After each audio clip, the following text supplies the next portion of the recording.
Há mais de 30 anos, a Pineda Brasil representa um marco da introdução dos medicamentos injetáveis no Brasil, sendo pioneira em produtos injetáveis voltados para a medicina estética e a medicina da longevidade humana, para a modulação ou prevenção de doenças. Com o intuito de transpor para o mundo toda a tecnologia e conhecimento aplicado em produtos injetáveis, em 2015 é criada a Pineda Internacional. Com sede na cidade de Barranquilla, na Colômbia, a Pineda Indústria Internacional produz e fornece para o mercado comum europeu, Estados Unidos, México e América Latina. A Pineda Brasil desenvolve seus produtos e pesquisas científicas inspirada por protocolos consagrados no mundo. Isso visa eficiência e segurança em suas formulações, fornecendo produtos diversos relacionados à saúde, qualidade de vida, prevenção e tratamento de doenças. Toda a linha de produtos da Pineda é desenvolvida pela farmacêutica doutora Marilei Bertaco, CEO da Pineda Brasil. A doutora é uma das sócias e conselheira de assuntos técnicos da Pineda Internacional, empresa farmacêutica reconhecida e conceituada no mercado internacional de medicamentos injetáveis.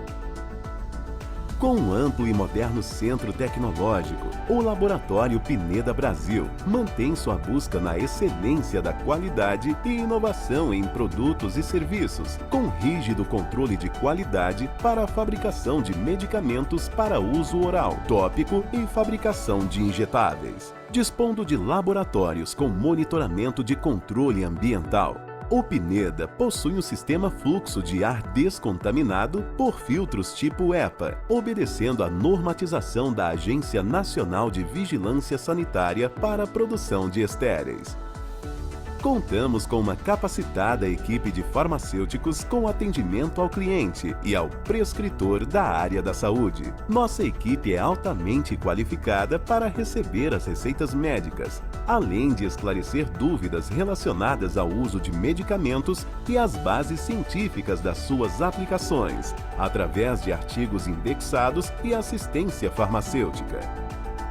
Nossos produtos atendem necessidades em todas as áreas médicas, dentro da linha de cuidados e de uma vida saudável. A Pineda Brasil entendeu que a sexualidade, como um dos pilares que compõem a qualidade de vida, segundo a Organização Mundial da Saúde, deveria receber uma atenção mais do que especial. Sendo assim, resolveu investir no tratamento da disfunção sexual feminina e masculina, em particular na disfunção erétil, trazendo um novo conceito no tratamento injetável peniano. A terapia injetável apresenta taxas de resposta acima de 90% de sucesso. Entretanto, por ser ainda cercada de mitos, encontra certa resistência de oferta pelos profissionais e aceitação dos pacientes. A Pineda Brasil deu um grande passo transformador na técnica de aplicação das medicações penianas, com a introdução no mercado de seu revolucionário produto, a Andropen. A Andropen traz para a terapia injetável peniana a facilidade técnica, a segurança, a comodidade e a discrição do uso de canetas injetoras, já amplamente utilizadas nos tratamentos de diabetes e controle de peso.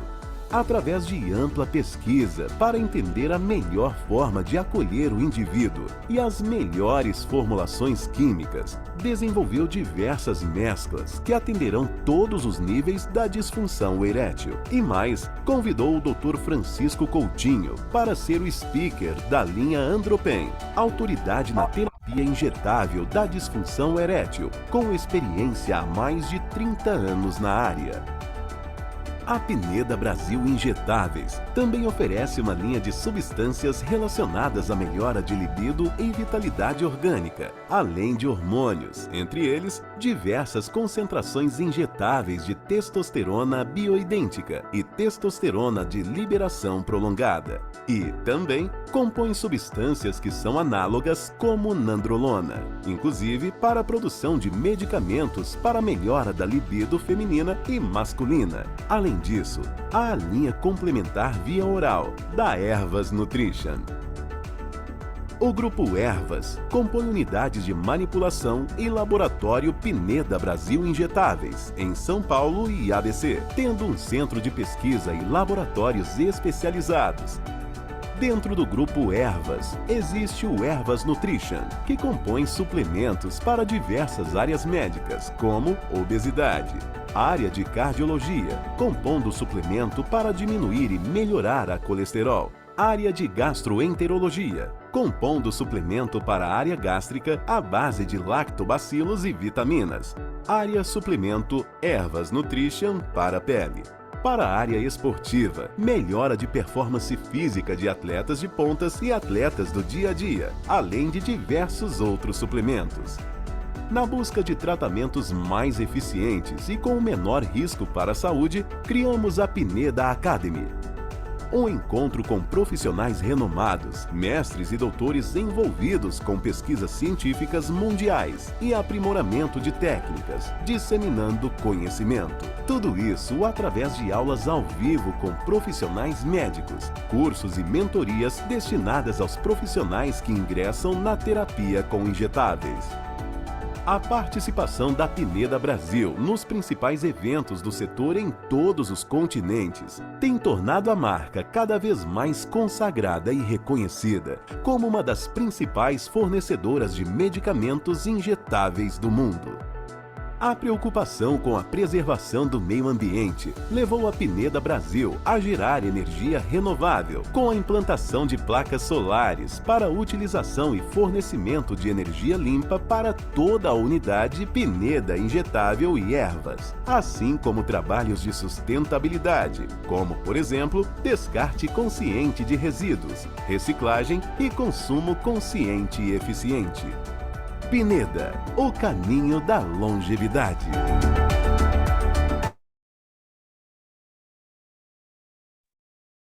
Boa noite, pessoal. Tudo bem?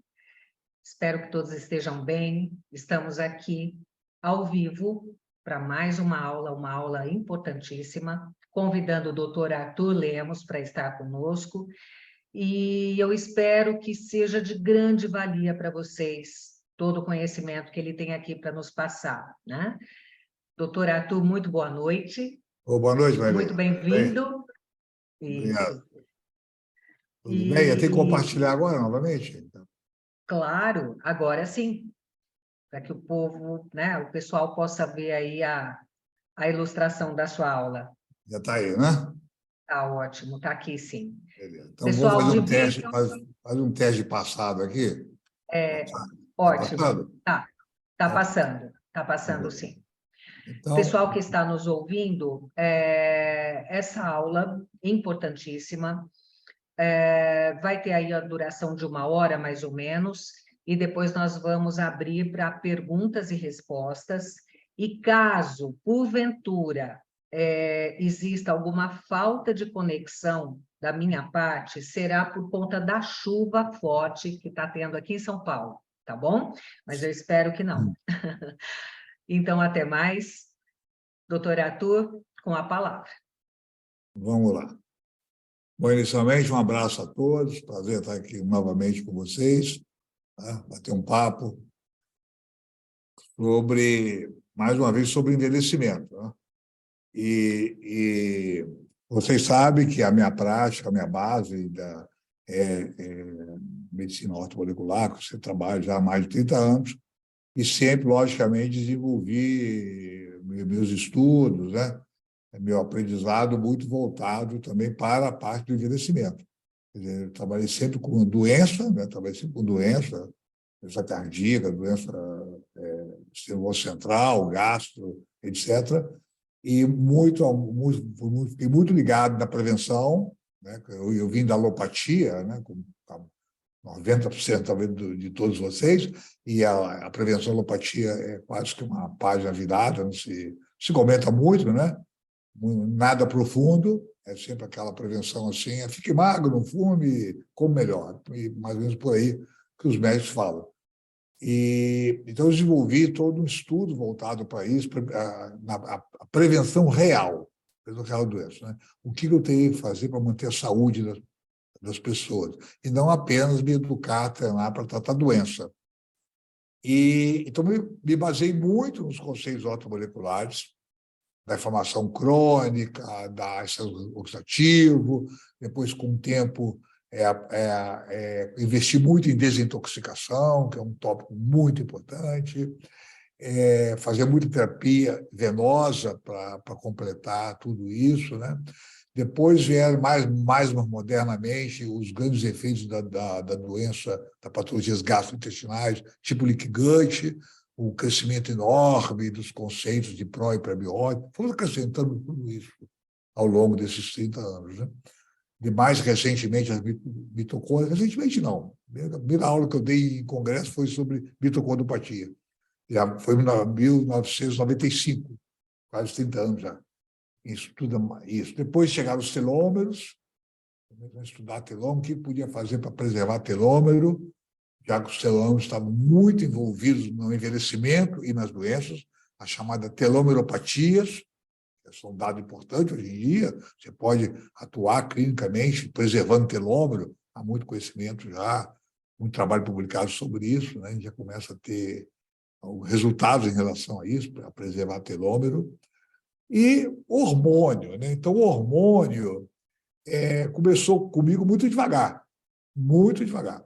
Eu aprendi primeiro a usar fito-hormônio, depois eu comecei paulatinamente a prescrever estradiol, testosterona, GH, né?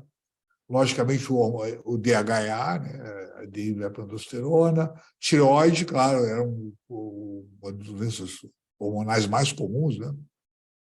Hipotireoidismo, então aprendi um pouco a mexer com o hormônio tiroidiano, muito tratamento voltado para a insulina, que é um outro hormônio, talvez o hormônio hoje mais comum de causar problema seria a insulina ainda na vida adulta, né?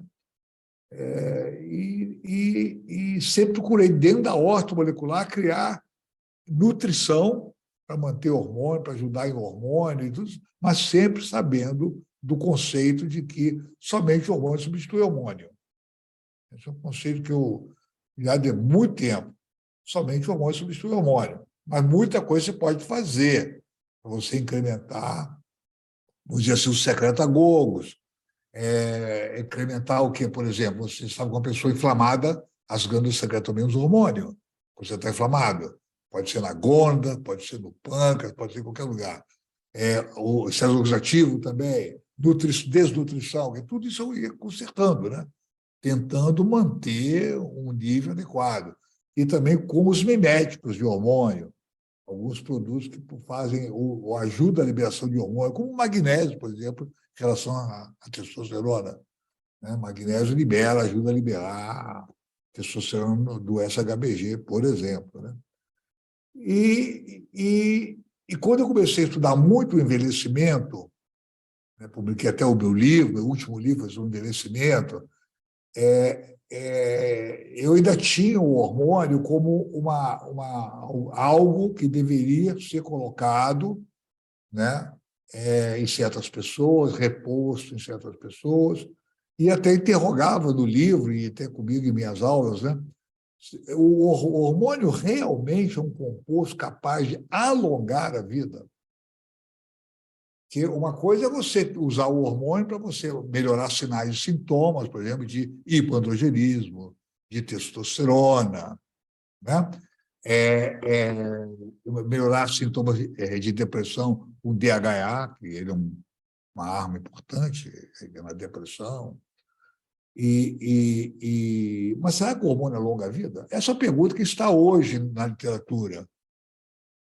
Ainda há muitos trabalhos já apontando a possibilidade de que isso ocorra, que realmente manter níveis de hormônios adequados poderia trazer, então, alongamento da vida. Mas também existem hormônios que abreviam a vida. Então, vamos falar um pouco sobre isso. Sobre que hormônios nós deveríamos lidar com eles de forma assim de recolocá-los, né? E que hormônios nós deveríamos ter mais cuidado, que poderiam, então, abreviar a vida. Tudo isso ligado ao estudo do envelhecimento. Então, o envelhecimento é definido como um processo progressivo de declínio fisiológico, levando à fragilidade, condições relacionadas à idade e, finalmente, à morte. E o nosso corpo não tem nenhum programa anti-envelhecimento. Não tem.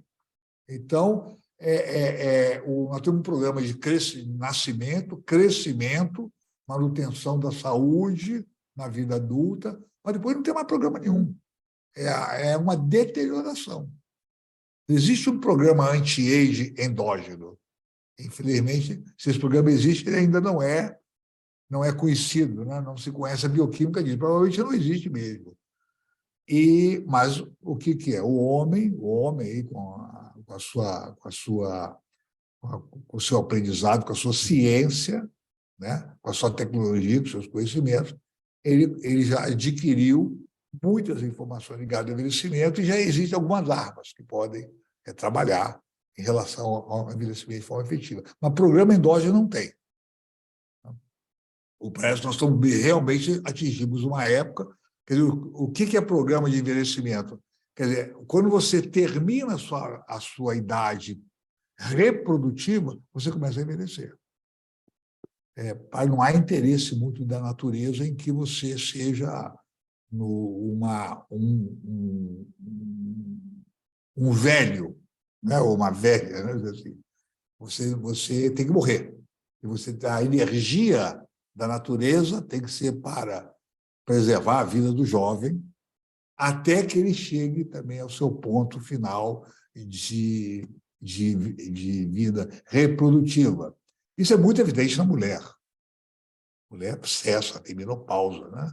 O homem ainda não. Falando em reino animal mais simples, então você tem um macho que é capaz de procriar até uma idade bem avançada e tem a fêmea que ela é interrompida, né? No momento acabou o hormônio feminino dessa fêmea. E talvez a natureza faça isso porque uma fêmea idosa não teria condição de criar um filho. Imagina em termos de uma fêmea humana, né? Ser mãe aos 70 anos, 65 anos. Então, a chance dela poder criar, educar e preparar aquele filho para uma vida adulta fica menor. Então, a natureza não tem interesse nisso. Ela tem interesse que você tenha capacidade, espermatozoide num, óvulo no outro, e acabou.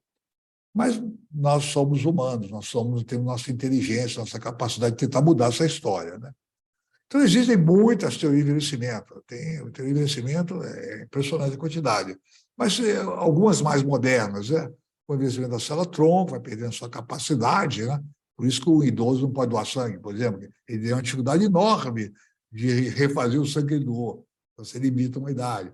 Acúmulo de células envelhecidas vão acumulando células senescentes. Senescência é envelhecimento. As teorias neuroendócrinas, então, as teorias de que o envelhecimento começa quando começam a cair os hormônios.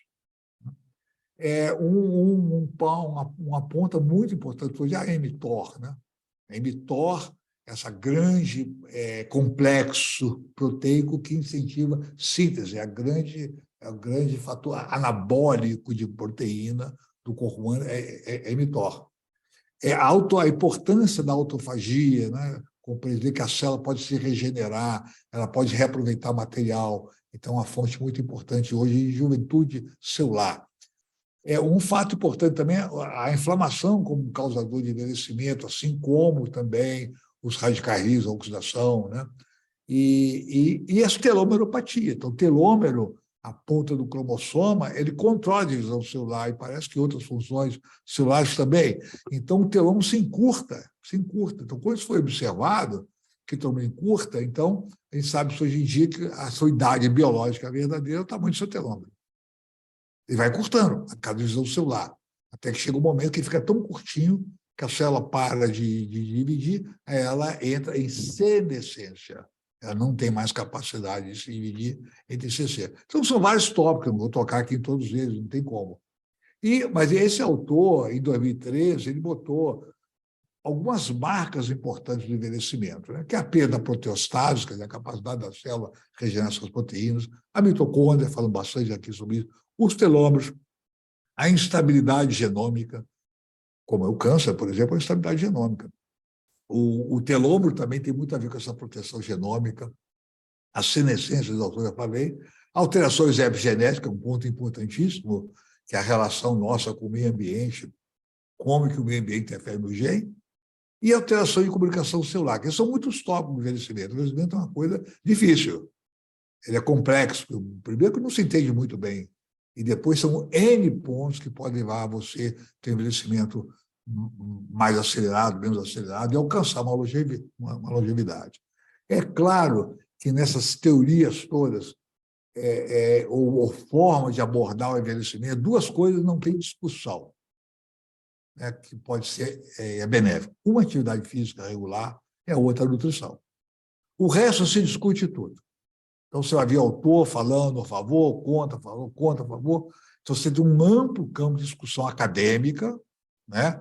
Sobre vale a pena usar hormônio, vale a pena usar hormônio, vale a pena fazer isso, fazer aquilo. Tem milhões de discussões, mas duas não tem dúvida, que é manter atividade física ao longo da vida e manter a nutrição adequada. Isso é sinônimo de longevidade. Então, se você compara nesse slide aqui, o indivíduo que faz atividade física com o que não faz, né? Então, você vê aqui, ó, ele consegue massa óssea, ele consegue massa magra, muito pouca gordura visceral. Enquanto o outro lá tem muita gordura visceral, pouca massa óssea, pouca massa magra. E aqui nós colocamos aqui, vai então, o indivíduo faz atividade física, não precisa ser atleta, não. Né? Ele está menos inflamado, ele regula melhor o apetite, ele melhora o metabolismo da glicose, que a insulina dele fica mais sensível, reduz gordura corporal, aumenta a massa muscular, como já falei, capacidade aeróbica, mitocôndria bombando. Né? E o outro lado, você tem mais inflamação, você tem o controle do apetite fica complexo, né? Você tem uma resistência à insulina e mitocôndria lá embaixo. Então, e não há dúvida que a atividade física, seja ela qual for, aeróbica, resistida, misturada, ela é adequada. A melhor atividade física para telômero é aeróbica, mas nós nunca deixamos de fazer o resistido, porque o resistido impede ou reduz um dos grandes marcadores de envelhecimento hoje, que é a sarcopenia. A nutrição é determinante, é crucial. Desde os trabalhos do McKay, né, o McKay em 1930, já falei aqui em outras oportunidades, em que ele, em cobaia com restrição calórica, o que ele viu nas cobaias? Alongamento da vida. E 1930, vai fazer um século agora.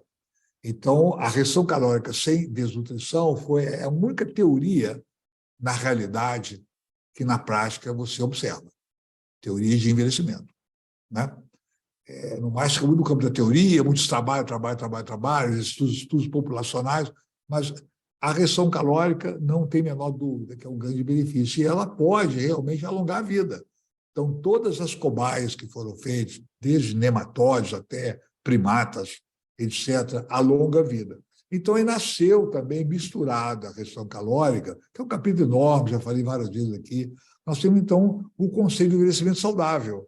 Né? Então, você tem um envelhecimento, você tem na curva preta aqui, você tem um envelhecimento natural, né? Mas você pode aumentar a tua vida, né? Você pode aumentar os anos de vida saudável, que é o que interessa, que apenas envelhecer, quer dizer, então você envelhece, vai ter câncer, vai ter Alzheimer, vai ter doença cardiovascular, às vezes idade precoce, 60 e poucos, 70 anos.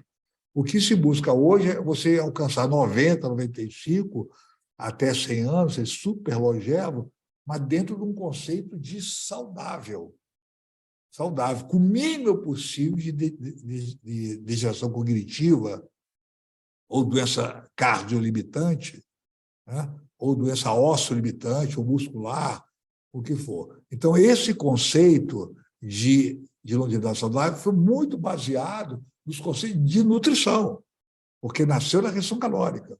Hoje, é claro que você tem hoje vários viés de restrição calórica, jejum intermitente, jejum de todo tipo, você tem outros modelos de dieta cetogênica, todas elas claramente com muitos benefícios, não há dúvida isso. Tá? Então, você pode chamar de longevidade saudável ou compressão da morbidade. É outro termo que você pode usar também. Né? Então, você reduz a morbidade. Então, se aumenta a expectativa da vida máxima, se aumenta o tempo de vida, e é saudável.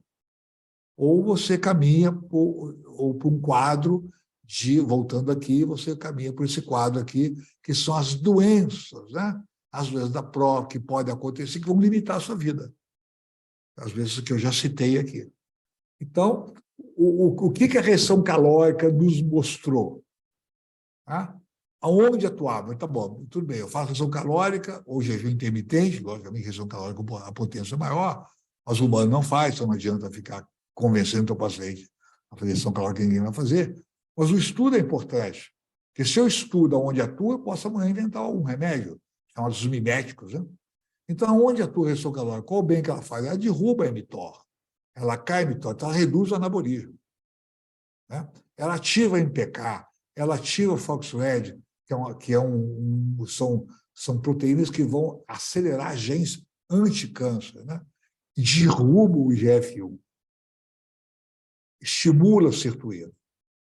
Então, o corpo, a restrição calórica, ele estimula uma série de reações celulares benéficas.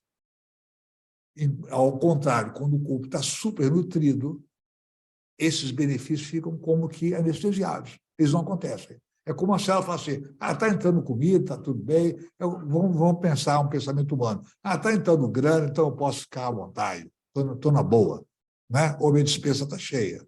Então, o que você faz? Você não se prepara para uma eventualidade ruim. Está tudo ok. Agora, quando o teu corpo começa a sentir falta de alguns elementos, ou ter pequenos estresses, chamado hormese, ele começa a se defender. Se defende o quê? Aprimorando respostas, tá? De defesa. Então, algumas delas estão aí. A MPK, sirtuína, fosfo, e reduz possíveis substâncias que podem acelerar o envelhecimento, que é o caso do IGF-1. Então, temos 2 hormônios que nós não devemos tê-los como meta de envelhecimento, que é o GH, IGF-1, e o hormônio tiroidiano, como eu vou mostrar na frente. Então, nós sabemos que a restrição calórica ela tem muitos benefícios. Então, aqui eu já comentei, inflamação, antidiabetes, antiobesidade, antissarcopenia, melhora a mitocôndria, esse gráfico aqui, e lá ele mostra muitos desses conceitos. Basicamente, é uma função catabólica. Você entra em catabolismo. E esse catabolismo, o que ele faz? Ele aprimora a defesa. É um catabolismo também que não vai te levar nem à osteoporose e nem à sarcopenia, claro. Né? Então, é uma restrição calórica sem desnutrição e também sem te levar a nenhuma consequência nefasta, pelo contrário. Existem vários tipos de restrição calórica. Você tem aquela todo dia faz restrição calórica. Come 1.000 calorias por dia, 1.100 calorias por dia, de acordo com o peso da pessoa. Você tem os jejuns intermitentes, jejuns periódicos. Você tem, então, botei aqui um quadro, tem vários, que não é o nosso assunto hoje. É só para chamar atenção. E, logicamente, a ciência está buscando o quê? Os miméticos, né? Porque, se a restrição calórica ela aumenta a MPK, será que eu tenho algum compostozinho que aumenta a MPK? Oh, legal, né? Aí eu começo a comer esse composto e começo a imitar a restrição calórica. Tipo o resveratrol é um deles, a metformina é outra. Tá? Há uma busca muito grande em relação a isso. Então, o envelhecimento ele fica, ou você está no azul ou você está no vermelho. Quem é o cara do vermelho? É aquele cara que a saúde dele, função visual, vai reduzindo com uma certa velocidade à medida que os anos passam. E ele tem, às vezes, umas quedas abruptas, por exemplo, uma cirurgia, uma apendicectomia, uma coisa qualquer, e que ele custa a se recuperar. Ele vem perdendo função, leva a doença crônica, aumenta a morbidade, desabilidade e fragilidade. Enquanto o azulzinho é aquele cara que vem envelhecendo muito mais devagar, tem umas quedinhas, pode sofrer uma pneumonia, ele pode ter um problema qualquer, mas ele se restabelece rapidamente e esse então é um envelhecimento saudável. E o que impulsiona o azul? Restrição calórica e exercício. Então, não há dúvida quanto a isso. A menor dúvida é que você tendo cuidado com o que você come, o quanto você come, e o que você come, né? E com a atividade física as coisas vão caminhando bem. Mas qual a capacidade do hormônio alterar isso? Eu vou entrar nos hormônios. Será que o hormônio mexe com isso? Essa foi a minha pergunta durante muitos anos. E eu, talvez, de todo mundo de que trabalha com orto e tudo, foi o que mais demorei a começar a usar francamente o hormônio. Porque eu tinha muito conceito de nutrição, de mitocôndria, e depois chegou telômero, de anti-inflamação, né, de disbiose, leaky gut. Eu trabalhava o tempo todo com isso. E vi meus pacientes bem, melhores do que quando eles chegaram na clínica, com certeza. A maioria, estou melhor. Então, isso, aquilo, via pelos exames laboratoriais ou pelos testes que eu fazia no consultório, campo escuro, teste de memória, o teste de levantar da cadeira para ver força muscular, aquele teste de apreensão da mão para ver força de mão. É fácil, é bom ter esses aparelhos no consultório, né? Eu medi o pH de saliva. Então, além do que o paciente falava comigo, eu tinha exame laboratório, insulina caindo, HDL subindo, né? Ferritina caindo. Então, eu via lá as coisas. Mas hormônios eram importantes, né? Já tinha muito estudo, eu já usava testosterona, mas o quê? No hipogonadismo, restritamente, com muito cuidado, né? Então, as coisas foram mudando um pouco. Então, o que você tem... Não vou falar de todos os hormônios, mas quais são os hormônios importantes que a gente tem que estudar? Primeiro, a melatonina, né? Que eu tenho falado N vezes a minha live, melatonina. É um hormônio espetacular, um neurotransmissor espetacular, 19 funções conhecidas. Outro é o hormônio tiroidiano, a doença endócrina mais comum, e está ligado ao quê? Ao catabolismo, né? O cortisol, não tem dúvida, a importância desse hormônio, a relação do cortisol-DEA, o quadro depressivo, resistência à insulina, obesidade, Alzheimer. O cortisol elevado, ele é realmente uma tragédia. O DEA e a pregnenolona, 2 hormônios, né? Primeiro, um pré-hormônio, um próprio hormônio, não é um hormônio, estimula lá receptor NMDA da memória. O DEA com N funções cognitivas, transtorno do humor, que o DEA pode dar, além de ser um hormônio que vai dar testosterona e estradiol. Os próprios hormônios sexuais, né? e o GH. Então, vamos conversar um pouco sobre isso aí. O GH, o que aconteceu com o GH? Todos os trabalhos de GH em excesso encurta a vida. Tá? Então, por que a restrição calórica? Qual é uma das formas que a restrição calórica ajuda? Porque ela derruba o GH, ela derruba o GF1, ela derruba a sinalização do GH. Com isso, você cai em mTOR. Grande, como eu falei, complexo, potente, anabólico. Então, quando você quer aumentar a mTOR, sarcopenia, tu manda pau da mTOR. Leucina, valina, que toda, né? HMB, hidroximetilbutirato, isocapuato, glutamina, e exercício resistido. Você quer ganhar massa, né? Mas o que os trabalhos estão apontando? mTOR elevada na vida adulta encurta a vida. Então, o excesso de anabolismo na vida adulta, o excesso de ingesta proteica na vida adulta, muita proteína na vida adulta, além do que você precisa, encurta a vida. Isso aí não tem discussão na literatura mais. Já teve os primeiros anos, mas agora não tem mais. Todos os estudos, Calorie, etc., mostraram que não pode. Né? Então, com isso, você você tem um lado do GH importante dele, né? Esse lado anabólico dele. Mas o GH, quando você reduz o GH, não fazendo hipopituitaria, nada disso. É manter o nível de GH dentro da tua faixa etária, na sua faixa etária, não em faixa etária anterior. Quer dizer, uma pessoa de 80 anos tem que manter o GH no nível de 80 anos, não de 60. O GH, o que ele faz? Ele é diabetogênico, não sabemos? O GH aumenta o diabetes, aumenta a resistência à insulina. Ok? E com isso, então, quer dizer, quando você então, tem uma redução do GH, o que você tem? Então, você tem um aumento da vida útil, da vida saudável. Então, o GH é um hormônio que esse trabalho, por exemplo, comparou o que tem o velho, o que tem os longevos, o que os longevos têm, né? Então, eles mediram vários parâmetros nos longevos e mediram o parâmetro comparando com quem faz restrição calórica. Então, por exemplo, IGF-1 cai na restrição calórica e está abaixo dos longevos. Então, IGF-1 elevado, você vai viver menos. Insulina, o longevo é baixo, pressão calórica também. Resistência, né? A sensibilidade de insulina está aumentada no longevo, como está aumentada na a adiponectina é uma coisa. Leptina está lá embaixo, que é o normal, não pode estar alta. Resistência à leptina. Você mede no sangue isso. No longevo está lá embaixo, pressão calórica também. E o hormônio tiroidiano está lá embaixo no longevo e também baixa a pressão calórica.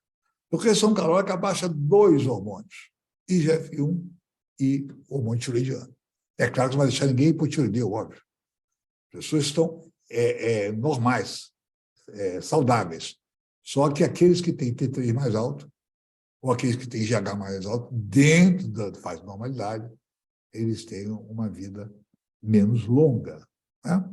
O GH, por exemplo, ele é importantíssimo no caso que, quando ele está baixo, ele aumenta a doença cardiovascular, mas quando ele está alto, ele aumenta câncer. Câncer é a segunda causa de morte. Então, o GH elevado ele propicia, ele aumenta o risco para câncer. Então, por que os pacientes, por que as cobaias e os pacientes da restrição calórica reduzem o nível de câncer? Pela baixa do IH, do IGF-1. Isso aqui está no meu livro de longevidade, né?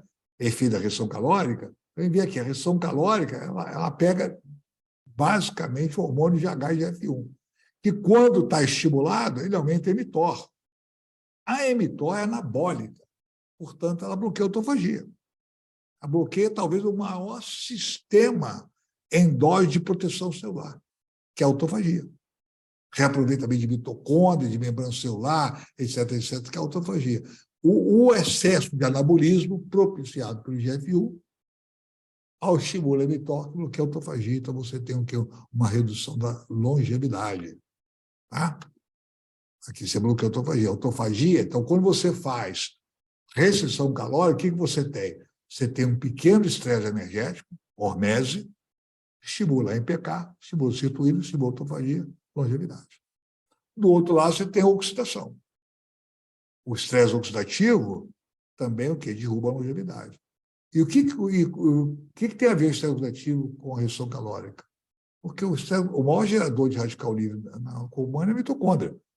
Quanto mais glicose entra, quanto mais gordura entra, mais radical livre é produzido. Na restrição calórica, obviamente, o que despenca? O estresse oxidativo. Porque você está comendo menos ingesta calórica. Portanto, a produção de radical livre fica reduzida. Então, esse dá um quadro geral do que pode estar acontecendo. Então, o hormônio tiroidiano. Então, é primordial o eutiroidismo, mas TSH1, TSH05, questionável na literatura hoje em dia.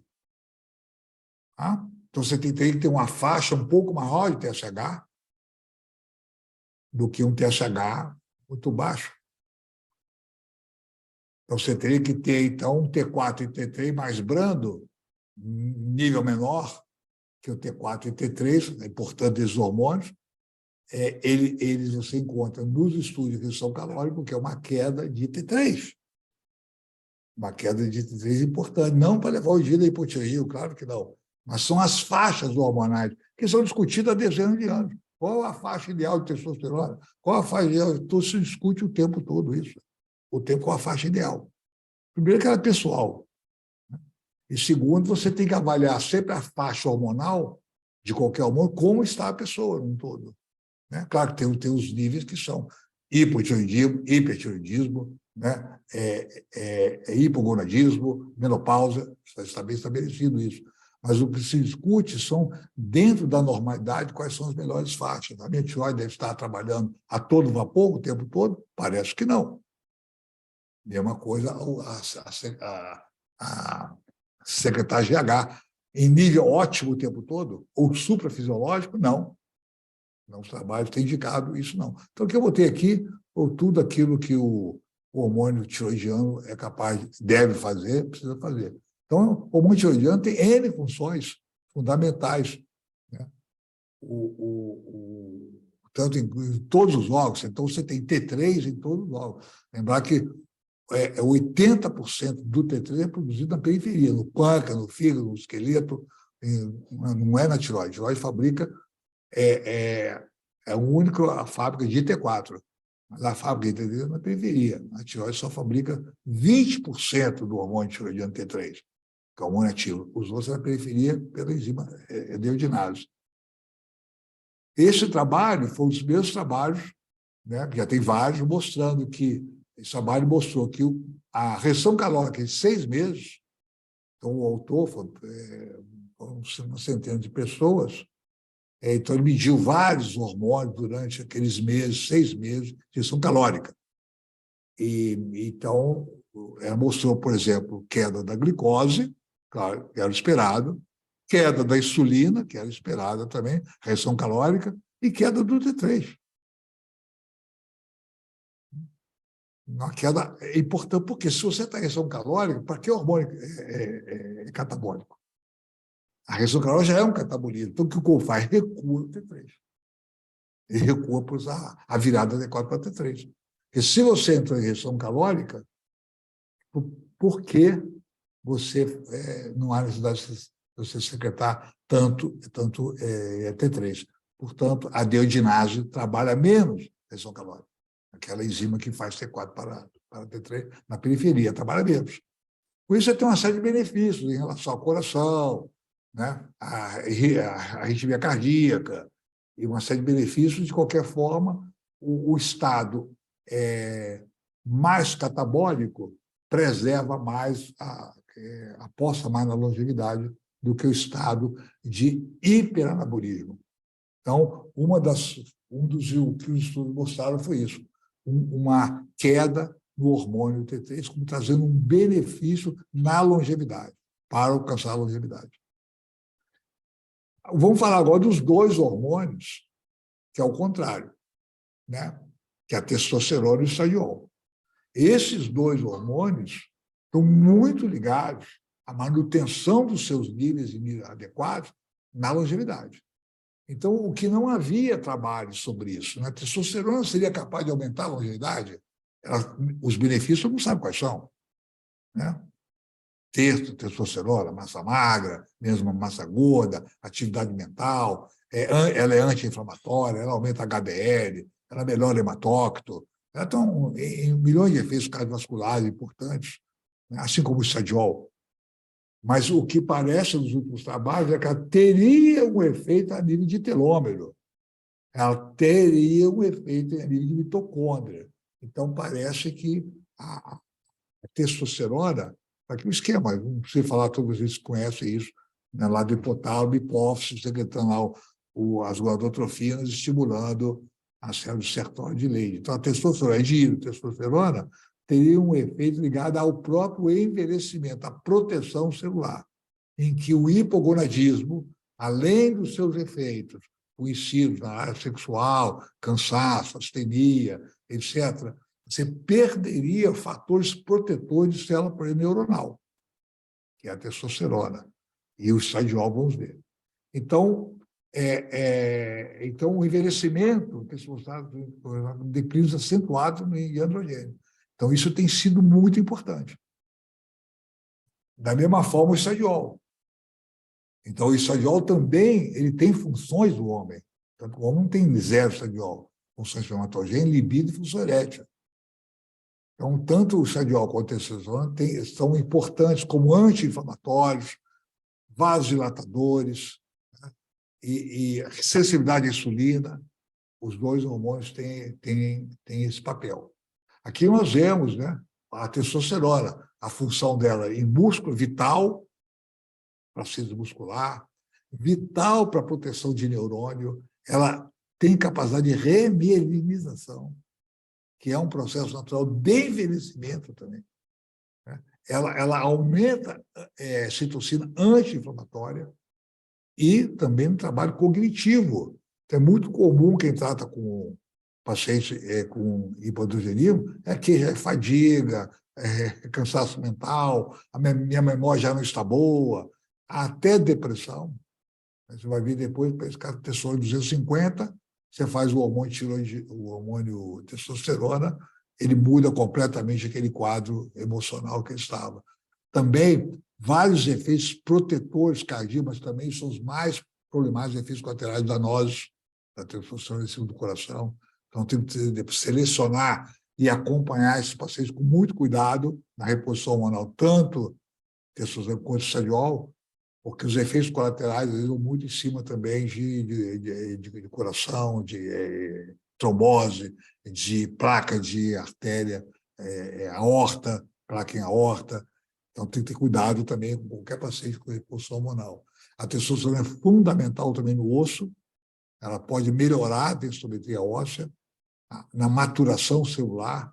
Então, é um hormônio, hoje em dia, que está se colocando além do hipogonadismo, né? Então, deveria manter o nível de testosterona durante o envelhecimento, um nível adequado, que isso é muito individual. O que eu acho muito interessante, quando a gente recebe paciente no consultório, 25, 30 anos, mede a testosterona dele. Você vê qual o nível dele. Então, no apogeu físico, no apogeu sexual, 25, 30 anos, você mediu a testosterona, deu 450, isso aí para ele é ótimo. Ele não consegue medir lá na frente, você pode ter um valor que você pode considerar baixo, mas para ele sempre foi baixo, às vezes 25, 30 anos. Então, é bom fazer de prática, qualquer paciente chegar no consultório, mede a testosterona, para você, então, ter uma ideia de como esse jovem, qual o nível de testosterona. A mesma coisa o DEA, né, mede qual é o nível dele, desses hormônios. Então, mais uma vez aqui, ó, a testosterona, o efeito antioxidante, né? Uma série coisa que ela pode fazer, quer dizer, como ela combate muita inflamação, ela bloqueia Toll-like receptor, ela bloqueia a citocina de macrófago, então ela tem uma participação imunológica muito grande, e é uma das maiores fragilidades do idoso, exatamente a queda imunológica dele. Tá? E uma coisa que eu vou falar na frente do slide é que não se sabia, até anos atrás, será que a testosterona é capaz de mexer com o hormônio, com o telômero? Eu dizia nas minhas aulas, aos 4 anos atrás, 5 anos atrás, olha, a testosterona não tem nada a ver com a longevidade, né? Porque ela não mexe com problemas vitais da célula. E hoje já tem trabalho apontando, começaram de levezinho há alguns anos, e agora tem trabalho apontando que ela é capaz, então, de manter telômero. Então, se ela mantém telômero, ela tem tudo a ver com a senescência. Então, se o encurtamento do telômero na presença da testosterona for mais devagar, ela tem uma função primordial no envelhecimento. Aqui o slide mostra, ela reduz várias citocinas inflamatórias, Toll-like, que eu falei, que é um receptor, NF-kappa-beta, a proteína que vai estimular a citocina, e, ao mesmo tempo, ela aumenta as citocinas anti-inflamatórias. Então, ela modula o sistema imunológico. E é uma das maiores fragilidades do idoso. O idoso morre de pneumonia. Infecção idiota mata o idoso, às vezes. Porque ele não tem reserva, né? Então, a testosterona vai ser muito importante aí. E aqui foi o trabalho que eu estava citando. Em 2018, sai esse trabalho. Os dois concluíram que nos homens, a dihidro e o estradiol correlacionam-se com o tamanho do telômero, tirado de leucócito. Normalmente, o telômero é medido, é feito aqui no Brasil, né? Colhe uma célula, geralmente o leucócito, e lá eles medem o telômero. Tá? Então, esse trabalho já abriu uma porta, né, dizendo que, olha, o hormônio possivelmente, né, esse trabalho de 2016, tá? Possivelmente o hormônio é capaz de mexer com o telômero, que foi depois, também foi ratificado no outro trabalho de 2018. E agora, por exemplo, mas o hormônio serve para tratar a doença? Possivelmente. Né? Olha só, esse estudo aqui, 2022 agora, testosterona melhorando fibrose pulmonar. Quer dizer, então, isso é uma coisa muito interessante. Então, né? Então, havia uma forte correlação na doença da fibrose pulmonar com o comprimento telômero. O que é o comprimento telômero? Gente, é um acontecimento natural, ele vai se encurtando, né? Segundo o Hayflick, né? Cada célula se divide 50, 60 vezes ao longo da vida. Cada divisão dessa vai cortando o telômero. Até que chega num tamanho tão curtinho que ela não divide mais. Não divide mais, ela morre. Chamada senescência. Ela morreu. Então, se os hormônios conseguirem fazer a testosterona, conseguir esse papel, ela vai ser fundamental nisso. Então, o que eles estão correlacionando com fibrose pulmonar com baixo nível de testosterona disponível. Então, possivelmente, se especula em trabalho que a testosterona, quer dizer, manter nível de testosterona, você aumentaria não só que envelhecimento, você estaria com todo um sistema imunológico protetor que você poderia, então, melhorar as condições de resposta clínica dos pacientes. É claro que na parte que talvez seja maior sucesso, a parte cardiovascular.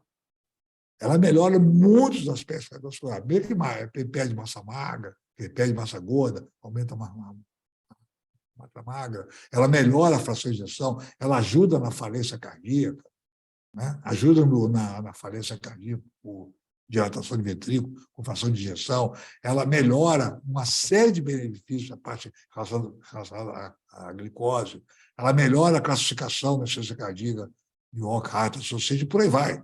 Então, a testosterona tem muito trabalhos recentes publicados, 2022 agora, em revista especializada, vendo como a testosterona está vencendo um desafio que é a insuficiência cardíaca. A insuficiência cardíaca hoje é um desafio grande porque as pessoas estão sobrevivendo de infarto. Mas quando ela sobrevive, ela morreu um pedacinho do coração. Infartou é morte, né? Infartou aquele tecido morreu. Então, um infarto, 2 infartos, está perdendo a capacidade de bomba. É como se você estivesse perdendo pistão no seu carro. Tem 4 pistões, acabou, você só tem 2. E um infartou, outro também infartou. Você ficou salvo pela tecnologia, pelas grandes armas que a cardiologia tem hoje em dia. São fantásticas. Mas aí que você caminha para a falência cardíaca. Então, é um tipo de doença que está aumentando muito. Então, você pode ter, então, outro tipo de salvaguarda que a medicina não tem nada para fazer cardíaca. Não tem nada. Você faz beta-bloqueador, você faz vasodilatador, faz diurético, mas nada disso mexe com o coração. São ferramentas, são muletas. Né? Não há nenhum tratamento para aumentar a força contrátil cardíaca dentro da alopatia. Nós temos que é o protocolo Sinatra, né? Creatina, coenzima Q10, PQQ, aquela turma toda, ribose. Então, tem que ser investigado todos esses processos capazes, então, de reduzir o nível de testosterona. A própria proteína que carrega colesterol na mitocôndria, queda das glândulas de trofina, aumento do SHBG, e por aí vai. Né? Varicocele, tudo tem que ser estudado, né, dentro de um conceito, excesso de estrogênio, quer dizer, obesidade, a 5-alfa-redutase, a telomerase, né? Não, a aromatase passando testosterona para estradiol. E são vários que tem que olhar, né, com carinho nesses pacientes, para você ver, então, sobre a reposição. E agora, tem alguns cuidados da testosterona. O problema é que ela pode levar a eritropoese, né? Isso é importante. Ela pode também, se o paciente é um paciente obeso, ela pode aromatizar para estradiol, que isso pode ser ruim para o paciente. Então, sempre que você for reposição, tem que olhar a estrona, tem que medir a estrona, tem que avaliar se a aromatase está muito ativa, usar até um bloqueador de aromatase concomitante ou não, ou reduzir primeiro a aromatase depois da testosterona, dependendo do conceito de cada um. Ok? Mas eu gosto muito, por exemplo, tem um remédio, mas eu gosto muito da acrisina, 150, 200 miligramas transdérmica, ela bloqueia a aromatase. Né? Uma outra vitamina, já sabe que bloqueia a aromatase, é a vitamina K2, que também protege o endotélio vascular. Né? E também olhar também que a testosterona está associada à ginecomastia, o excesso, elevação do PSA e pior da apneia do sono. Então, são quadros que tem que tomar cuidado, da mesma forma que você toma muito cuidado com a mulher tomando estradiol, tem que ser muito cuidado com o homem também, que é ver todos os parâmetros, né? Então, 2, 3 vezes por ano tem que reavaliar aquilo tudo para ver se você está no caminho correto, está adequado nessa reposição. E aqui eu citei, desculpa, o slide é longo, mas os trabalhos que apontam problemas. Reinfarto, placa de gordura, né? Placa de gordura em aorta. Então, tem que ter cuidado. Não é hormônio, é uma arma, quase sempre, tudo 2 gumes. Né? Principalmente estradiol, depois testosterona, GH, que pode levar a diabetes, hipertensão, etc, etc. Então, tem que ter muito cuidado com o hormônio, que a estrogenia, às vezes, fica muito perto do benefício, né? Então, aqui eu botei de propósito aqui vários alertas, né? O infarto agudo não fatal, após pressão de testosterona, esse aqui eu estou em infarto também, tá? Tromboembolismo, tudo isso tem que avaliar o paciente num quadro bastante extenso, né? E aqui e aquela coisa da próstata, né? Então, o que está acontecendo? Os trabalhos não encontram em dia, que eu não associo matossoma com câncer. Alguns trabalhos não buscam a sua analgésica de um câncer agressivo, mas hiperplasia prostática benigna, reposição, pode ser um fator altamente protetor. Inclusive, por exemplo, o PSA, por exemplo, depende da testosterona. Se você não tem testosterona, o PSA fica baixo e pode ocultar um câncer. Então, a testosterona poderia aumentar o PSA no nível, e você alertaria o seu médico, a você mesmo, que fazer um check-up de próstata. Olhar com carinho isso aí. Então, ela pode, com certeza, você pode estar iniciando um câncer, o PSA está baixo, porque falta testosterona. Então, o PSA muito baixo é um sinal de hipogondrismo. Um alerta, né? E aqui um trabalho também, agora em 2022, né? A dieta cetogênica aumenta a testosterona. Paciente obeso. Então, é isso que eu sempre procurei fazer, né? O que eu tinha para aumentar a testosterona? Então, eu desinflamava, antioxidava, emagrecia, fazia dieta melhor. Então, mostrando que a dieta very low, né? Quer dizer, é uma dieta cetogênica de baixa caloria. Você melhora muitos parâmetros, né? Muitos parâmetros. E aqui um trabalho interessante também, agora em 2022 também, né? Ele relacionou o PSA com a testosterona total com câncer de próstata. Então, ele avaliou que os pacientes que tinham melhor nível de testosterona tinham menor aumento da próstata. O Gleason 8, né? Tinha menor, quer dizer, mostrando um efeito protetor da testosterona, como já se sabe já há mais ou menos uns 20 anos. Né? O hormônio que pode danificar a próstata é o estradiol. Então, a testosterona ela ajuda o epitélio prostático. Ela é saudável para o epitélio prostático, o estradiol é o contrário. Então, aqueles homens que têm hipogonadismo ou estrogênio elevado são mais propensos ao crescimento prostático, etc. E aqui também, aqui não, da produção é outro, né? Eu mudei aqui um pouquinho de assunto. Proteção em relação à nefropatia diabética. Então, os indivíduos que tinham DHA em nível melhor tinham muito menos lesão renal. Então isso está entrando num outro conceito, de que o hormônio tem terapia geral. É terapia geral. Eu já uso hormônio há muito tempo para homem depressivo, por exemplo. Né? Muitas vezes o homem está deprimido, está apático, está desinteressado, sexualmente ou não, até em relação ao trabalho dele, porque está lá com o hormônio baixo. Então, ele tem o hormônio MESH, chamado neuroesteroide. Todos os hormônios que estão falando até agora, aqui, nesse momento, são fabricados no cérebro também. O cérebro fabrica testosterona, fabrica estradiol, fabrica a progesterona, porque é chamado neuroesteroide, fabricado lá no neurônio. Não é importado do corpo, não. É no neurônio. O cérebro a inteligência dele, ele sabe que a testosterona e o estradiol são importantes para a manutenção da viabilidade neuronal. Ele sabe disso. Ele não ficar dependendo de gônada, né? De testículo ou de ovário. Ele vai, eu vou fabricar o meu. Então, o cérebro fabrica tudo isso aí, chamado neuroesteroide. Então, entrando agora no quadro hormonal muito mais complexo, que é o feminino, nós sabemos que o estrogênio é fundamental no organismo da mulher. A mulher que entra em menopausa precoce, cirúrgica ou não, né, ela vai ter mais doença de Alzheimer, ela vai ter mais doença cardiovascular, vai ter perda óssea, de uma forma muito importante. Então, e também os trabalhos que mostram que você usa anti-estrogênio para tratar câncer, aumenta o risco de Alzheimer.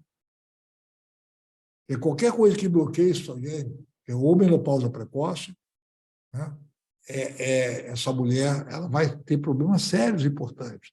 Então, sabemos que o envelhecimento cerebral na mulher é muito mais rápido do que no homem. Engraçado é que a mulher ela tem alguns tipos de memória que enganam, porque ela é capaz de já ter lesão importante e passar no mini mental test. O homem não. Que a mulher ela conserva alguns detalhes da memória que o mini mental test não pega. Então, o mini mental test mulher, quando ele é borderline, cuidado, pede ressonância magnética. Que a mulher conserva um tipo de memória, no início, é claro, né? Que ela é capaz de fazer o mini mental test com pouca perda e você, o mini mental test está normal. Então, o mini mental test, 4, 5 pontos em mulher, eu já peço, logicamente, ter um nível cultural adequado, eu já peço a ressonância magnética. Mas o estrogênio protege neuroplasticidade, a homeostase do cálcio, né? Tudo isso ele consegue proteger, e a parte vascular dele é fundamental. A parte óssea do estrogênio também. E todos os estudos, depois do WHI, comprovando que a mulher tem que fazer a reposição, respeitando todas as contraindicações, o desejo dela própria, né, de querer ou não querer reposição hormonal, ela deve iniciar a reposição hormonal o quanto antes, porque depois de alguns anos já há placa de gordura, já há uma série de defeitos, e logicamente eu estou falando aqui somente de estrogênio, somente de testosterona, nada de progestágeno, progesterona, estradiol, nada de Premarin, nada disso, né? Aqui também, aproveitando um estudo aqui de 2022 também, mostrando, hoje em dia, o impacto violento de produtos do meio ambiente levando à disfunção ovariana. Então, levando a ciclo irregular, levando redução da reserva ovariana. Então, você tem uma série de produtos químicos, fitalatos, etc, etc, etc. Tem que ter um cuidado muito grande também, uma coisa que sempre me preocupa estudar, são essas poluições. A gente acaba assimilando, né? Aqui um dado importante, como que a melatonina pode, na mulher que não quer fazer reposição hormonal ou não pode fazer, a melatonina pode ser um substituto interessante. Uma das queixas mais comuns das mulheres é exatamente o quê? É uma qualidade de sono ruim, e ela perde um hormônio que é um grande antioxidante, que é o estradiol, e a melatonina é antioxidante e é protetora neuronal. Então, a mulher, e a melatonina também, toda coisa, ela é extremamente benéfica em endotélio vascular, que é uma coisa que a mulher caminha para o infarto feminino, né, que se iguala ao do homem de 10 anos depois da menopausa. Então, ele protege muito isso. Então, é um hormônio que deve ser prescrito na ausência até de estradiol, da possibilidade de fazer estradiol. É muito interessante a melatonina, fazer uma reposição de melatonina, eu digo, vários benefícios que a ação anticâncer, etc. Tá? Então, já terminando aqui o nosso bate-papo, não posso me alongar mais também, o tempo também, em relação a isso aqui, por exemplo, olha aqui, resveratrol e hidroxitirosol. Trabalhos agora publicados em 2022, a importância da cognição, que é uma queixa comum, tanto no hipogonádico quanto na mulher na menopausa. Então, vários trabalhos mostrando ação espetacular. O hidroxitirosol é o flavonoide do azeite. Né? É o flavonoide do azeite, antioxidante como qualquer outro flavonoide. O resveratrol da uva e de muitas plantas. Então, mostrando aqui um caráter neuroprotetor, o que joga também dentro da dieta que mais protege o vencimento, que é a dieta mediterrânea. O estudo Predimed mostrou isso sem a menor sombra de dúvida. Tá? E aqui um fator muito importante, também trabalho em 2022 agora, o efeito dos lactobacilos, né? Na osteoporose. Então, interessante isso. Então, vários lactobacilos, Reuteri, Paracasei, né? Em mulheres em menopausa, melhorando quase de ósseos, né? Então, muito interessante isso aí. Confesso que eu nunca indiquei para esse assunto, mas vai olhando os trabalhos, vão chegando para a gente, e estão vendo porque ali são fontes de processo inflamatório. E aqui está até os slide, né? Então, esses lactobacilos, os vários, Eutere, caseiro, etc., né, são capazes, então, de melhorar a entrada de magnésio e cálcio, eles melhoram a entrada de magnésio e cálcio, regula o linfócito TREG. Sabe que o excesso de macrófago é inflamação que faz osteoporose também. Quanto mais inflamado, quanto mais atividade de macrócito, maior você perde osso. Então, quando você regula o linfócito TREG, você reduz, então, o quê? Citocina inflamatória do macrófago. Então, com isso, você protege a tua massa óssea, né? Então, está aí o lactobacilos, acidófilos, estão no presente. Então, amigo, terminei aqui, tá? Então, antes de... Vou tentar responder algumas perguntas, se tiver. Mais uma vez, deixa eu fazer uma propaganda aqui do meu curso, né? Começa agora, semana que vem, aí em São Paulo, né? São Paulo, o curso, já está confirmado, o curso, está tudo ajeitadinho. E é um curso que eu falo, minha base é orto, então não vai ser um curso de medicina integrativa, como tem outros cursos aí. Que, por exemplo, eu convidei, todos são professores do curso, todos eles. Eu vou estar em todas as aulas. Eu quero fazer uma integração de todos os assuntos com a horta molecular. Então, eu vou estar presente. Os professores não estão convidados para dar aula para ir para a praia, não. Para mim poder integrar. Então, por exemplo, hormônio. A Sra. Regina, ginecologia, falar de produção hormonal, e é a maior fisioterapeuta em ginecologia que tem no Brasil. De ajuda de implante hormonal.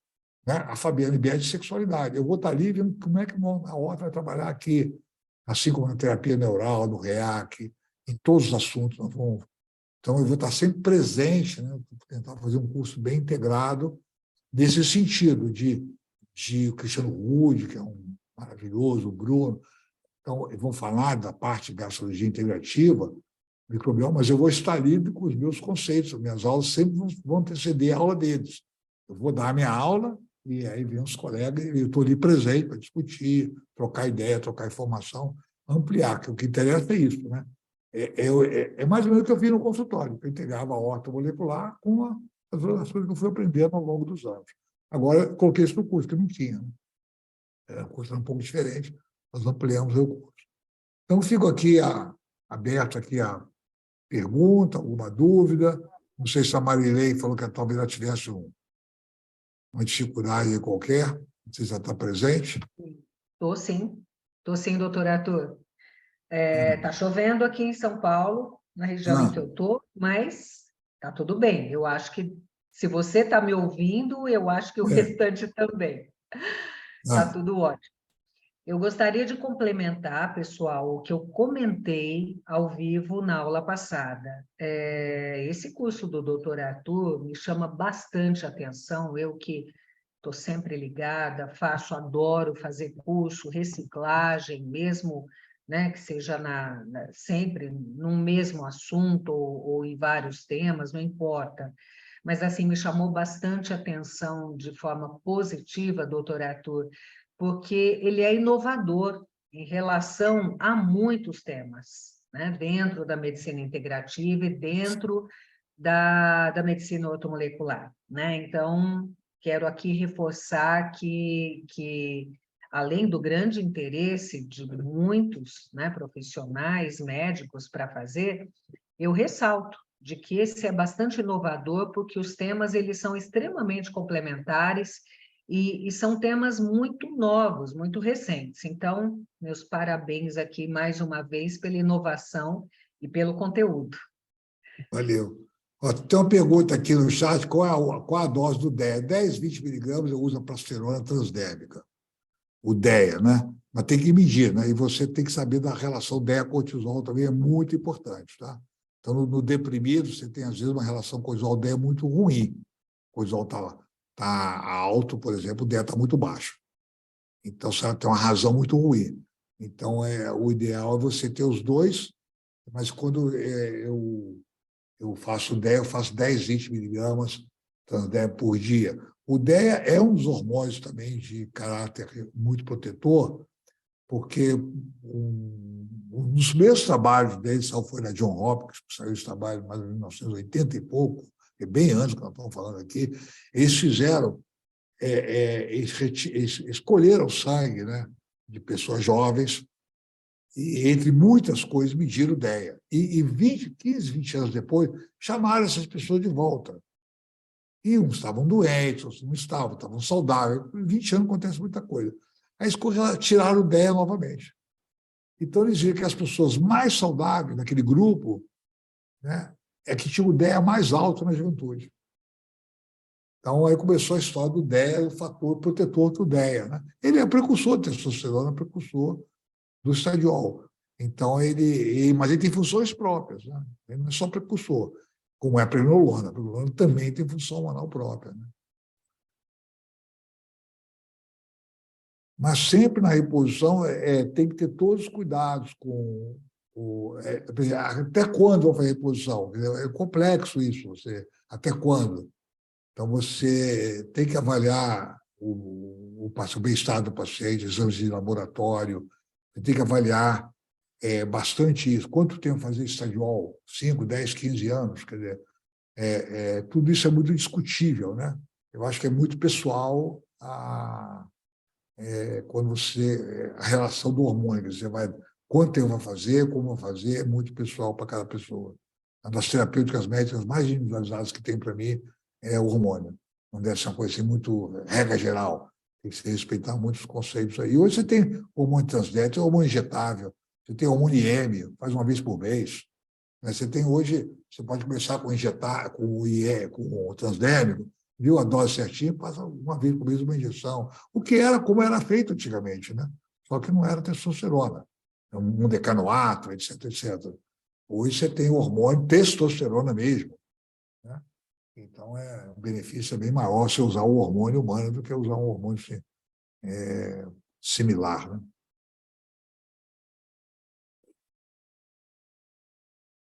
Mais alguma pergunta aqui? Alguma pergunta aí? Não, no curso, algum modo pode ser feito online? Não. Tá? Você pode fazer ele presencial, por exemplo, o primeiro módulo. Não tem problema, você pode fazer ele, ou vem no Rio agora, essa semana, ele vai ser sexta, sábado, domingo, que no Rio agora. Você vem para o Rio de Janeiro, faz o primeiro módulo aqui. Tá? E depois é em BH, em março.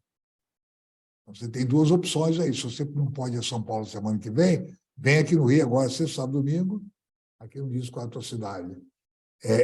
Ou vai em BH, ou e se o curso online, esse é o único que não foi confirmado ainda, online. Se existir online, você assiste online. Tá? Mas o online, ele é só 6 meses. O curso completo é só esse de São Paulo. Mas a aula é igual. A primeira aula é igual para todo mundo. Rio, São Paulo, BH ou online. Doutor Arthur, está me ouvindo? Estou. Tá, legal. Doutora Dayana Junqueira te pergunta, qual seria a dose de DEA para depressão? E pode ser usado em homens? Pode o quê? Ser usado em homens. Pode, claro. Claro. A mulher não gosta muito do DEA, tá? Porque o DEA pode dar acne, pele oleosa, né? Então, a mulher não gosta muito do DEA. O homem gosta mais do DEA. E qual a dosagem? 10, 20 miligramas. Para depressão? 10, 20 miligramas. Também. Ok. Mas a mulher tem mais problema do ficar com pele oleosa, ficar com acne, né? Pode dar esse tipo de problema. Porque aumenta de hidroxitestosterona, de hidrotestosterona. Sim, porque ela vai virar testosterona, a parte do DEA, né? O DEA vai virar isso, aí depois a 5-alfa-redutase passa para dihidro. Sim. E a dihidro tem muita função na pele, né? Uhum. Dihidro. O senhor tem a dihidro tem receptor testículo, tem receptor no fígado, na pele, a dihidrotestosterona. Já a testosterona, não. Então, você tem mais receptor de testosterona no corpo do que de dihidro. Em quantidade, a testosterona é muito mais espalhada. Neurônio, coração, tudo é testosterona. A dihidro, ela tem funções mais específicas na pele, no fígado e nas glândulas. Testículo. O senhor tem, agora uma pergunta minha complementar. O senhor tem experiência em modular a dihidrotestosterona, desde que ela é aumentada, utilizando alguma substância, mesmo relacionando para a mulher, né? Você pode, o sal palmito é uma vela, né? Urtica dioica, né? São inibidoras da 5-alfa-redutase. Às vezes você é obrigado a fazer a testosterona com algum desse bloqueador para você não aumentar muito a dihidro. Eu acompanho muitos A progesterona profissionais. também, a progesterona é inibidora da Sim, testosterona. sim. Acompanho muitos profissionais que usam também o Dindol Carbinol Então, como complementar para modular, né? o indol, na dose de 300 miligramas, ele também tem um efeito de aromatase também. Mas o efeito da 5-alfa-redutase dele também é importante. E tem um terceiro efeito, né? O GIN, que ele reduz a produção das estronas mais proliferativas no fígado, na fase 2 hepática. Nós temos 3 ótimo, estronas, né? né? A 2, a 4 e a 16. A 4 e a 16 são muito proliferativas. Então, geneticamente, você pode ter o teu gene produzindo 4 e 16. Não é legal. O que ele faz? Ele bloqueia. É uma nutrogenômica, né? Quer dizer, é um alimento bloqueando uma ação genética. O GIN tem esse papel. Então, 300 mg por dia é um grande auxiliar na reposição hormonal feminina. Quando você coloca o GIN, você protege contra vários possíveis problemas que podem advir do uso do estradiol. Ótimo. Vamos lá.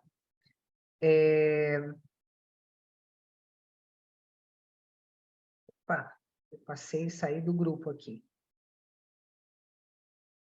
Doutor Ronald Perino te pergunta, na menopausa, quanto de melatonina é ideal?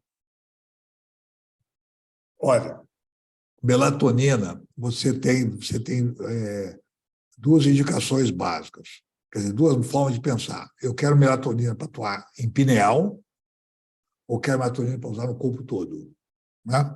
Então, quando eu vou trabalhar com insônia, que aí é pineal mesmo, né? Eu quero dar o hormônio para pineal, eu posso começar, às vezes, com 500 microgramas, 1 miligrama. Eu começo com dose baixa. 500 microgramas, 1 miligrama sublingual à noite. Então, para você fazer a harmonização da pineal, pessoas têm queixa de insônia, né? Tem um sono ruim, aí você pode fazer melatonina, até chamada melatonina duo, né? Então, ela vem na parte de fora, ela vem com a dose maior, 1 miligrama, por exemplo, 1,5 miligrama, e 500 microgramas na parte de dentro. Você quer a time release. Mas, normalmente, eu dou 500 microgramas no sono. Quando eu quero uma pineal, quando eu quero a melatonina, para efeito mais sistêmico, o que tem hoje melatonina sistêmica? Refluxo, gastroesofágico, doença de Crohn, câncer, muitos trabalham em câncer. Aí eu já uso 1 miligrama maior e via oral. Então, a dose maior que eu já usei em câncer foram 20 miligramas por dia, que você deve alcançar de forma lenta. Por exemplo, 5 miligramas via oral ao deitar, 10 dias depois você faz deitar e manhã, depois deitar amanhã e almoço, deitar amanhã, almoço e jantar, divide pelo dia. Então, o efeito sistêmico dela você tem que dar 4 vezes ao dia, a dose que você estipulou, para pegar os receptores diurnos da melatonina. O noturno, você dá pineal, você dá a dose noturna da pineal. Mas, por exemplo, ela tem um grande efeito, por exemplo, em de intestino, como anti-inflamatória, né? Então, aí a dose tem que ser maior e via oral. Refluxo também ela é boa, ela fecha o esfíncter inferior. Então, paciente com refluxo pode beneficiar com melatonina. Como se esse refluxo for noturno, que é o que a pessoa deita, né? Aí dá a deitar. Mas aí, oral. Ok. Outra pergunta do Francisco da Silva. Como o senhor faz reposição de T3? Qual a dose e forma? E aí tem uma pergunta complementar do José Antônio, doutor José Antônio, que é: a decisão de repor T3, T4 é controversa. sobretudo quando não levamos em consideração os valores de referência. Quais os seus critérios em relação a isso? Olha, a tireoide, o tamanho da tireoide ele é complexo. Bom, qualquer hormônio é complexo. Mas, bom, eu uso o T3 na seguinte condição. Quando o pessoal é portador que a gente chama de síndrome de Wilson, não o Wilson do cobre, tá? É o Dennis Wilson. Quando você tem sintomas de hipotireoidismo com TSH normal. Esse é o Dennis Wilson, né? Então, o paciente tem intolerância ao frio, pode ter um coração um pouco baixo, um cansaço, tal, o TSH dele está normal. A melhor resposta aí é T3. Então, outros quadros pode dar acima de Wilson, cortisol elevado, porque o cortisol elevado bloqueia T4 para T3. Então, ele tem T4. Você tem T4. Então, não adianta dar T4 para o paciente, dar um por ano. Você tem que dar um T3, porque tem T4. Agora, no processo inflamatório, na doença crônica, né, no paciente acamado, o T4 não vai para T3. É uma defesa do corpo. Ele joga para T3 reverso. Então, T4, ele tem dois caminhos do T4. T3 livre, né? O T3, o hormônio ativo, e o T3 reverso. O corpo fabrica o reverso fisiologicamente. O T3 fabrica até 30 é normal, o reverso. Quer dizer, ele é fabricado de forma contínua, o reverso. É uma forma do corpo não ativar tanto o T3. Então, um pedacinho vai para reverso. É como faz com o sulfato do DEA. Por que fabrica sulfato de DEA? Para ter um hormônio menos inativo. Ou melhor, tem menos hormônio ativo. Então, faz sulfato dele, sulfata o hormônio. Ou coloca, no caso estadiol, coloca no SHBG, para não ter tanto hormônio ativo como faz isso. No caso da tireoide, ele faz isso também. Mas como é que ele faz? Ele faz o T3 reverso. Até 30, no laboratório, isso é normal. Se eu encontro, então, se o paciente chega lá com um quadro de queixas semelhantes a hipotireoidismo, TSH dele está normal, T4 está normal, você pediu o T4 dele está normal, o T4 não aumenta, por quê? Mas ele está com o T3 baixo, ou o T3 reverso alto. Então, não adianta dar T4. Eu dou o quê? Aí, nesse paciente, enquanto eu estou cuidando da inflamação, da dissociação, eu dou T3, 5 microgramas da tironina, 8 microgramas, mas só T3, não dou T4. Aí não tem sentido dar o T4. Aí quando que eu faço a mistura? Que é controversa, a alopatia não aceita. Os alopatas não aceitam o T3. Naquele paciente, por exemplo, que veio com o TSH normalizado, 1,5, 2, né? Mas com altas doses de Puran. Muita Puran. Então, se você reduzir um pouquinho o Puran, o TSH sobe. Aí eu associo T4 e T3 5 para 1. Eu faço a relação, que é essa relação no sangue, né? 4 para 1, 5 para 1, T4 para T3. Eu faço isso. Então, dessa forma que eu trato a tireoide. O hipotireoidismo comum, que responde bem, eu faço só Puran. Está lá com 50, 75, está bem, o paciente é equilibrado, todos os outros parâmetros são legais, entendeu?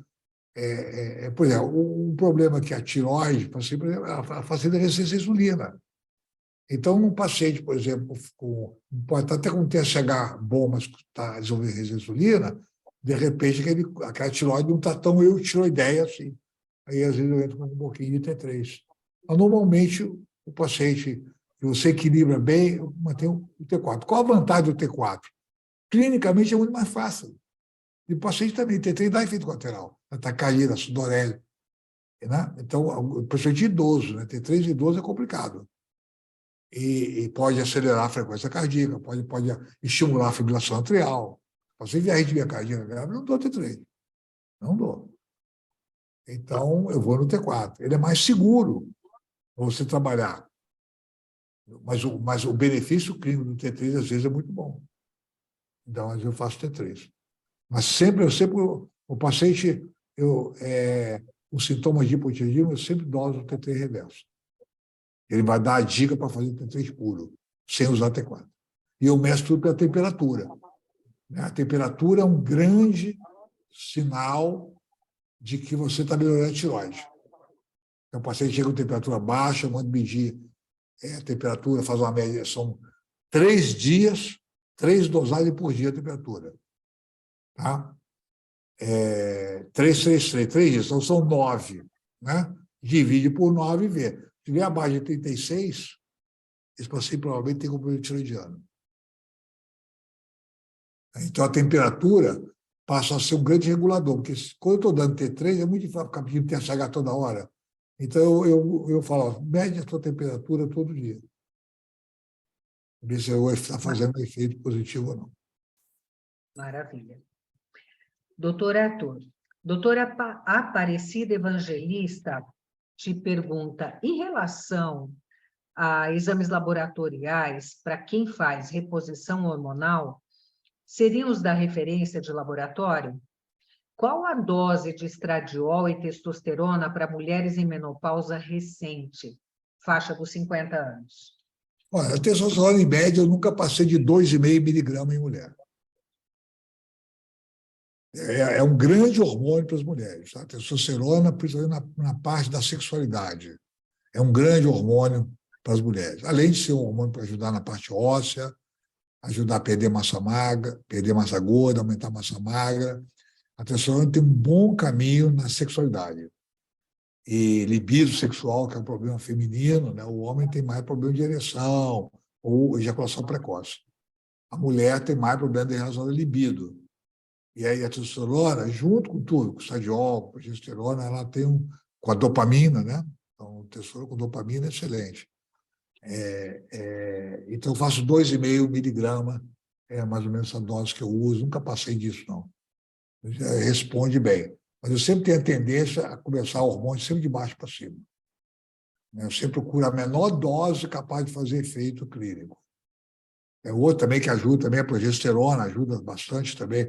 Então, você tem que conversar bem, afastar quadros depressivos, afastar quadros psiquiátricos, né? Ver como é que essa mulher era, né? Antes no caso de menopausa, se ela tinha passado de depressão, passado de ansiedade generalizada, qualquer coisa. E aí, caso não, se você estiver muito deflagrado em relação ao hormônio mesmo, na menopausa, aí a testosterona responde muito bem. Também se ela já faz o estradiol, faz progesterona, e a libido não melhorou muito, a testosterona pode ter uma boa, junto também com a tirosina, né? A tirosina aumenta a dopamina. E a dopamina, esse neurotransmissor, tem muito a ver também com a libido sexual e com a intensidade do orgasmo também. Então, você tem que ver o que é libido, o que é intensidade de orgasmo, e aí entra a ocitocina, né? A ocitocina na intensidade do orgasmo. Ótimo. Doutora Ludmila te pergunta,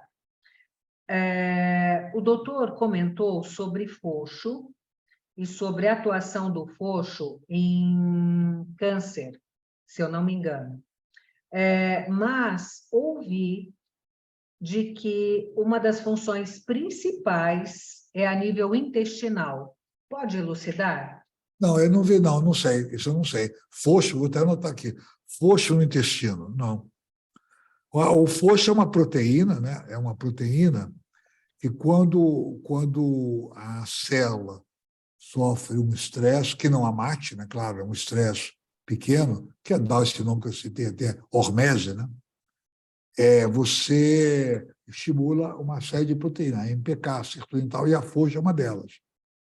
Então, a foxa ela vai para o núcleo, ela é uma proteína citoplasmática, ela caminha para o núcleo e vai estimular vários genes ligados protetores, tipo P53. Tem vários genes que protegem contra câncer. Quer dizer, o que é proteger contra câncer? Quando a célula entra em câncer, esse gene provoca apoptose. Quer dizer, a célula se suicida. Né? Então, essa função da foxa é bastante importante. Agora, essa do intestino, não sei. Se você quiser, tem o meu e-mail lá no primeiro slide, manda para mim o trabalho onde você leu, comentou que eu vou explorar. Essa realmente eu não sei qual papel que ela teria diretamente no intestino. Sim. Mas é uma das proteínas que aumentam bastante na ingestão calórica.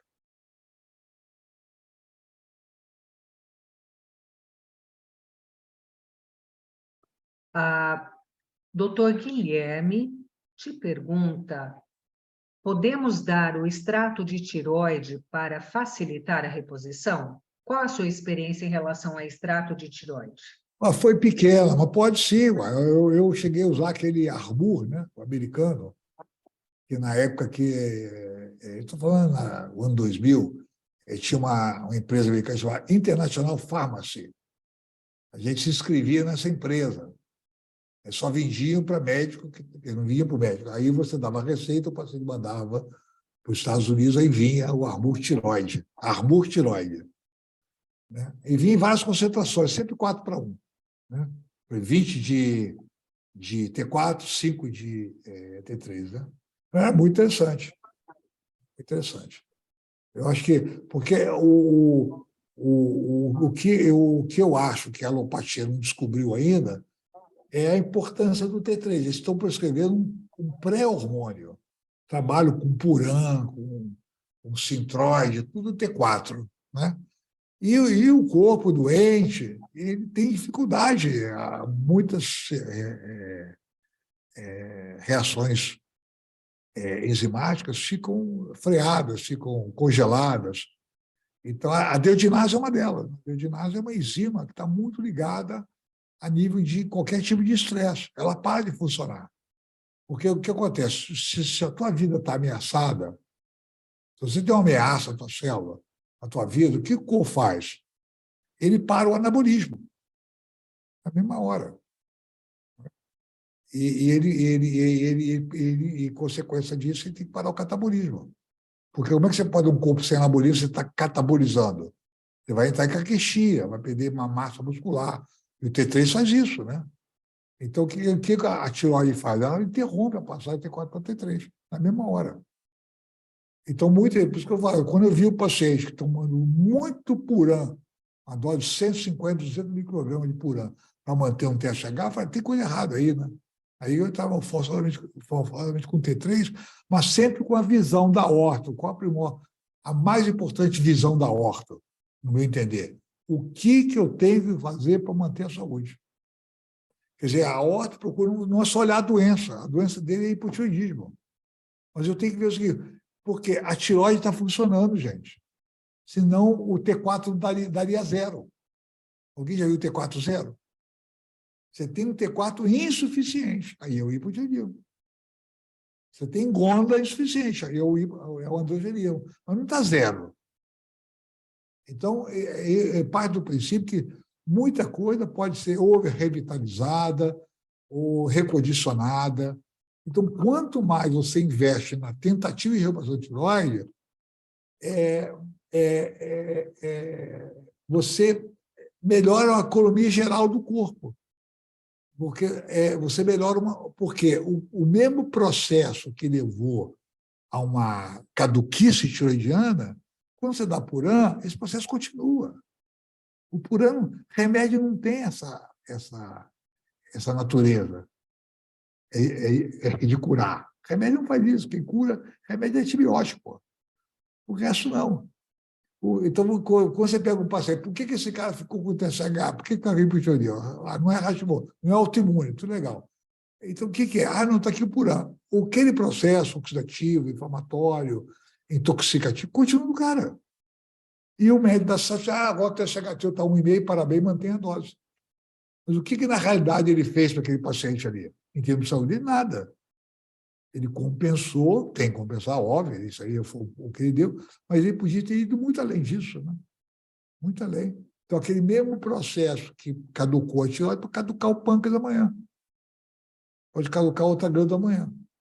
Então, esse processo é que a gente eu procuro propagar que as coisas não devem ser assim. Você tem que combater a doença com os alopáticos, que são muito úteis para isso, são rápidos, né?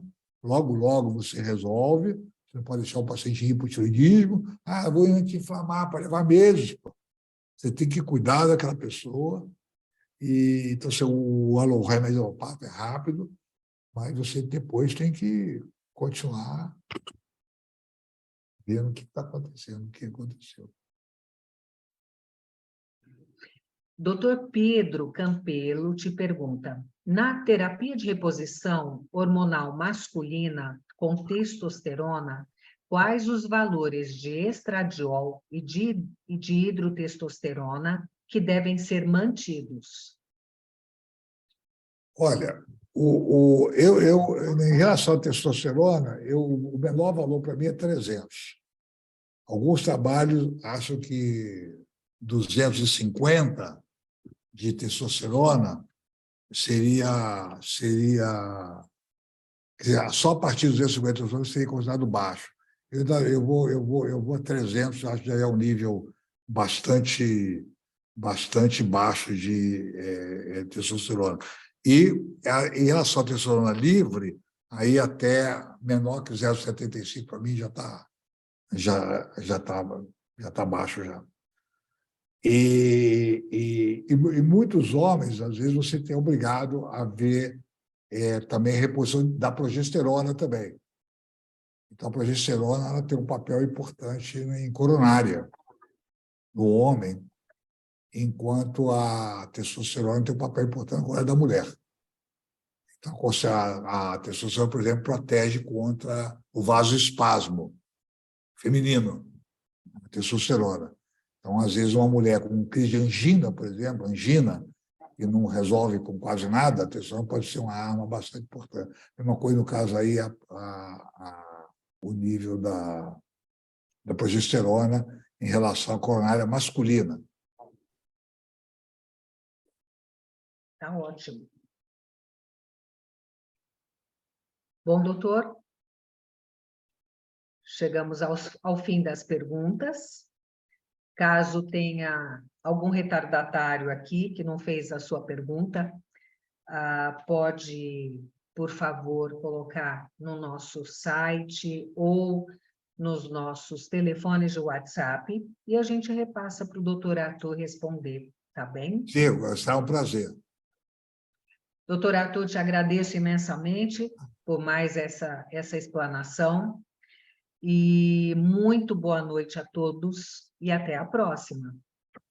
Um grande abraço a todos também, prazer estar aí. Fica o meu e-mail, fica à vontade para tirar qualquer dúvida, qualquer coisa que eu não pude esclarecer aqui. Fiquem sempre à vontade, tá?